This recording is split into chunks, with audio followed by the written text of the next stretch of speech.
खुश करना है, अजीत पवार को भी खुश करना है और 2024 के लिए रणनीति भी तैयार करनी है। तो आज एक तरफ मंत्रिपरिषद की बैठक हो रही है, क्या महाराष्ट्र की सियासत को लेकर इसमें चर्चा हो सकती है? और जिस तरह से खंड खंड कर दिया है महाराष्ट्र की सियासत को, अब 6 पार्टियां वहां पर, इसमें सबसे ज्यादा फायदा तो बीजेपी को ही नजर आ रहा है।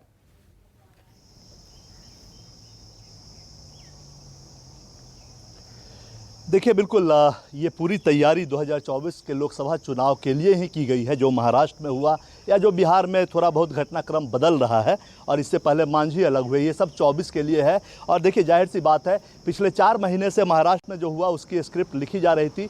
और पिछले महीने यानी मई महीने में अजीत पवार 2-3 बार दिल्ली आए थे और शॉर्ट ट्रिप पे, और सीधा अमित शाह और जेपी नड्डा से उनकी मुलाकात हुई थी और उसके बाद वो वापस मुंबई लौट गए थे। तो कहीं ना कहीं पटकथा लिखी जा रही थी। उसके बाद जब संगठन में बदलाव हुआ, शरद पवार के द्वारा जब संगठन में बदलाव किया गया, उसके बाद ऐसा एक मैसेज गया, जैसा बीजेपी बताती है कि एक मैसेज गया और उसी का इंतजार कर रहे थे अजीत पवार की बाकी विधायक और बाकी जो चुने हुए सांसद हैं या विधायक हैं वो शरद पवार के साथ अपनी नाराज़गी दिखाएं। और वही हुआ, ऐसा लगा, मैसेज ऐसा गया एनसीपी के अंदर। जो पटना की जो बैठक हुई महागठबंधन की, उसमें कि एक तरह से शरद पवार भी नेता मानने को तैयार हो गए हैं राहुल गांधी को। और उसके बाद ये इस घटनाक्रम में ने तेज़ी से बदला और पिछले थर्सडे की बात कर लें, गुरुवार को दिल्ली पहुंचे थे देवेंद्र फडणवीस, और उसी वक्त वहीं उनकी बैठक दोनों नेताओं से हुई, यानी गृह मंत्री अमित शाह और जेपी नड्डा से हुई।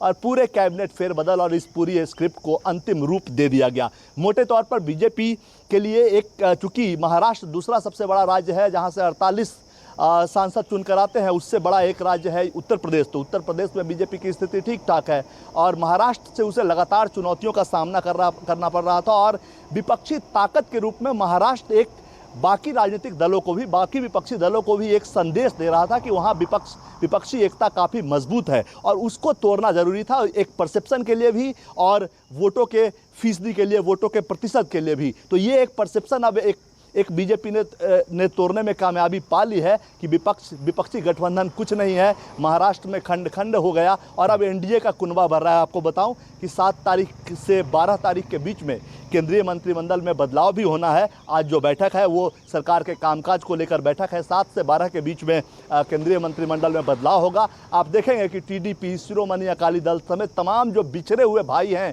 एनडीए के, वो सभी सामने आएंगे। तो परसेप्शन की लड़ाई में जहां महागठबंधन टूटा है, जो विपक्षी एकता जो है वो टूटते हुए नजर आई है, वो दिखाने का प्रयास बीजेपी ने किया है कि ये कुछ भी नहीं है। वहीं एनडीए को एक बार फिर से मजबूत करके प्रधानमंत्री को सामने रखकर वो दिखाने का प्रयास करेगी कि जो है सो इधर ही है, उधर अपोजिशन में कुछ भी नहीं है। तो ये पूरी रणनीति है परसेप्शन के खेल में। और वोटों के हिसाब से भी अगर बात करें तो महाराष्ट्र के लिए बीजेपी ने जो तैयारी की थी वो अब पूरा हो गया है। चूंकि शिंदे ग्रुप बहुत बड़ा फैक्टर नहीं बन रहा था, 5% के आसपास वोट उसके खाते में आ रहे थे। और मोटे तौर पे देखें तो शिंदे के साथ सरकार बनाने के बाद से ही लगातार जितने भी चुनाव हुए हैं छोटे मोटे महाराष्ट्र में, बाई इलेक्शंस, उसमें बीजेपी अच्छा परफॉर्म नहीं कर पाई है। इसलिए उसे लगा कि एक बड़े मराठा चेहरा की आवश्यकता है। शिंदे उस जगह को भर नहीं पा रहे और अजीत पवार के रूप में उसे एक बड़ा मराठा चेहरा भी मिला है जो कि गठबंधन में सहयोगी के तौर पर भूमिका निभाएगा।